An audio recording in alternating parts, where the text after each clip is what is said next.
ক্লাসরুমে হঠাৎই ঢুকে পড়ল কান্নায় ভেঙে পড়া এক শিশু, দু চোখে সাদা তুলোয় মোড়া,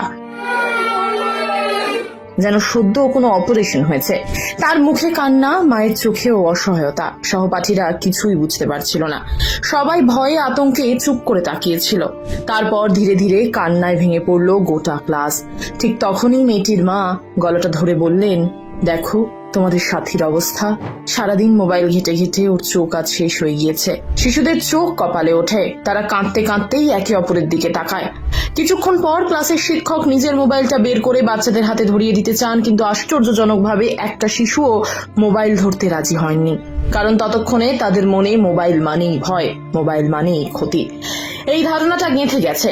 আসলে এটি ছিল কর্ণাটকের মাদার টেরেসা উচ্চ প্রাথমিক বিদ্যালয়ের বিশেষ উদ্যোগ।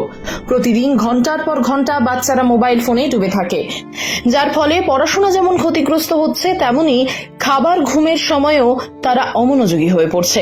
দীর্ঘদিন ধরে এই অভ্যাস শিশুদের মানসিক বিকাশে বাধা দিচ্ছে, তাদের মনোযোগ, বিচার বুদ্ধি ও সৃজনশীলতা ধ্বংস করে দিচ্ছে। আধুনিক সমাজে তাকালেই দেখা যায় দোষটা শুধু শিশুদের নয়, আমরাও অভিভাবকরা অনেক সময় বাচ্চাদের কান্না থামাতে কিংবা জেদ মেটাতে মোবাইল এগিয়ে দিই। ধীরে ধীরে এভাবেই বাচ্চারা মোবাইলের প্রতি আসক্ত হয়ে যাচ্ছে, আর তার কুফল পড়ছে সরাসরি তাদের শরীর ও মনের উপর। এই কারণেই বিদ্যালয়টি এমন অভিনব উপায়ে সচেতনতার বার্তা দিতে চেয়েছে। অন্তত সেই মুহূর্তে তারা শিশুদের মনে এক ভয় তৈরি করতে পেরেছে, যেটা হয়তো অনেক বইয়ের নীতিকথার থেকেও কার্যকর। এভাবেই কর্ণাটকের একটি স্কুল দেখিয়ে দিল, সঠিক উদ্যোগ নিলে মোবাইলের প্রতি শিশুদের আসক্তি কমানো সম্ভব।